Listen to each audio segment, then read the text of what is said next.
much better. Way much better than previous episode. Because my God, that writing in the previous episode was. And the funny part is, Twitter was mad about the wrong thing. Twitter was only mad about one thing that happened in that last episode. Only one thing, and there's their dumbass shit. Because apparently when two guys start to befriend each other, they have to form an intimate relationship. And these people think, how dare Rooster Teeth lead us that way? Rooster Teeth didn't lead you not a damn way. That's just your own thought, a thing that was going to happen. That's on yourself. That's your fault. What I was mad about was terrible writing. The thing that made no sense. The stupidity of the characters. That's what pissed me off. But hey, ships, baby, ships. That's all that matters in this community. It's like when a community has this kind of thing where they try to have diversity. For some reason, the fandom that follows it is just so toxicating. It's just unbearable. And it's the reason why I kept my distance from the RWBY community for a while. I don't talk on the Facebook pages or anything like that no more. It's just ships. That's all it is now. It's shipping. But anyways, let's talk about this episode. Because this is what really matters. This was a good episode. And this episode really followed on fear. All kinds of fear, It is only natural that we have fear. We're scared of something. We're afraid of different kinds of things in this world. Fear of failing, putting your hope into someone, getting close, fear of getting what you want, and being disappointed in it. All forms of fear, but it's what we come out on the outside is what defines us when we go through that fear. It can make us or it can break us.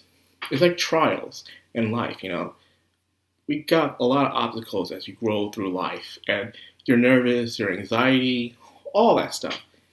But in the end, it's up to you and how you go through that moment. You may fail, but will you let that failure take over your life, or will you get back up and try again, try something new? Who knows? It's entirely up to you at the end of the day. Now, this was better, not too much fighting went on. The only two actual fight scenes was the one between Team Neo versus Juniper. Now, that made more sense. Finally. Because freaking Neo getting punched by Oscar last episode made no freaking sense. The dude was like 10 feet away, screaming a full sentence. And you telling me she couldn't dodge that shit? If she can dodge someone like Yang up close and personal, she can dodge someone like Oscar, who can barely run fast. You saw in the entire episode he was having problems keeping up. My God. Despite what training he got, he didn't have enough training so far to be on the par with him. Nowhere near close to touching Neo. Anyways, with that being said, Neo kicked her asses, man. She was playing mind games. She even turned into Pyrrha. I mean, not Pyrrha, but Nora.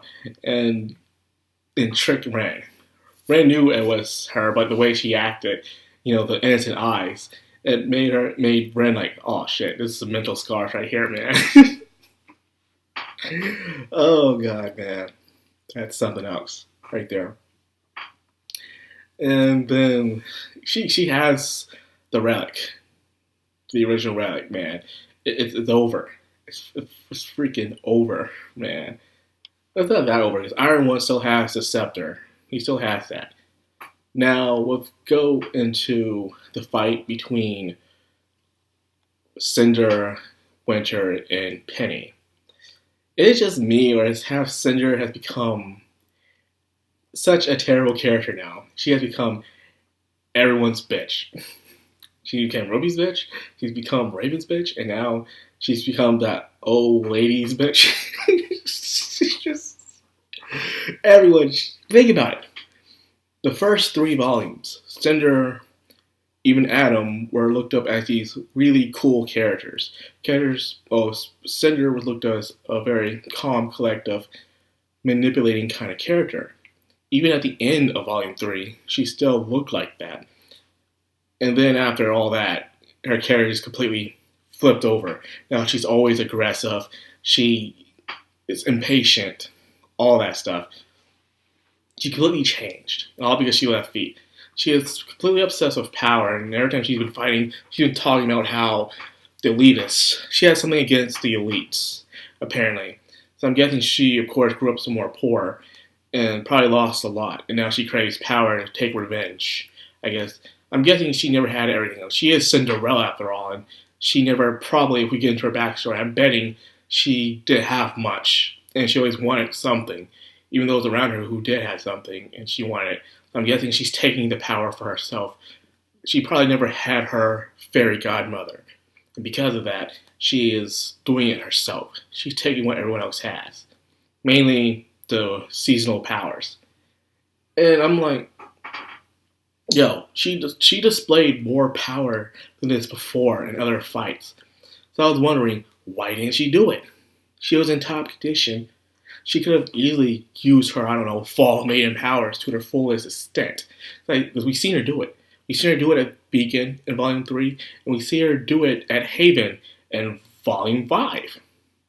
We've seen her use her full extent of her powers, but that's one it's not. You know, she was mostly just using her sword and shit and spitting out fire. Like, you can do more than that. You know that, right? But anyways, despite the fact is, she let things get to her easily and don't focus too much on the main goal. For instance, when she took down Winter was put up a good fight against someone who's a maiden. But she could have finished off Winter then and there, but I guess it was to distract Penny. No, I guess I take that back. Good strategy. But then when I guess she didn't saw it coming with the old lady still having her power. I guess it's because the old lady went Avatar Yang on her, but Ice Form edition.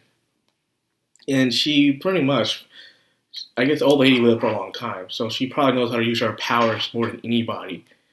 And so far, it depends what the other maiden looks like. We'll have to wait and see. But her, however, she is a lot stronger.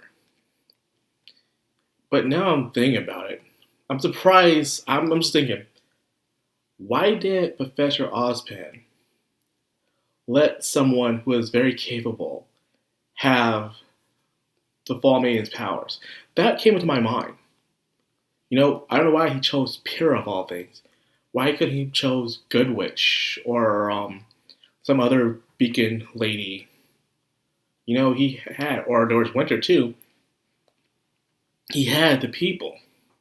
He could have gave the Winter powers to even to freaking Winter in the first place. Why wait that long to do so? It makes no sense. Now Penny has the powers because she still has the soul of the aura from that professor. I mean, not professor, but other from her father. So now she's identified as a sexual being now. She's not just a robot or an android or anything like that.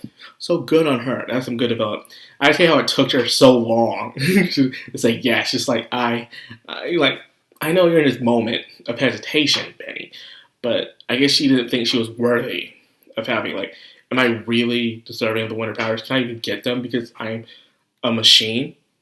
But she has been proven to have a soul, so therefore she was able to get the powers. So good for Penny.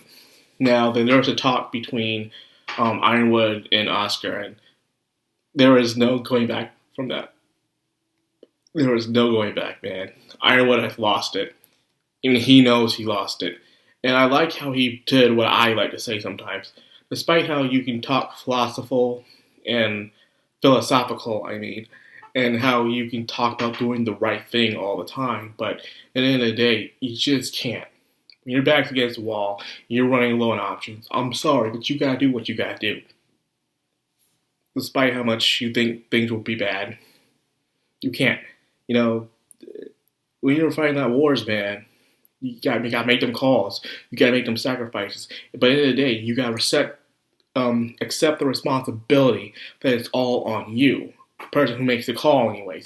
It's like when you're in war or in a military unit. The one, despite whoever messes up, the one who takes responsibility despite whoever messes up is the one in charge. That's how it's like.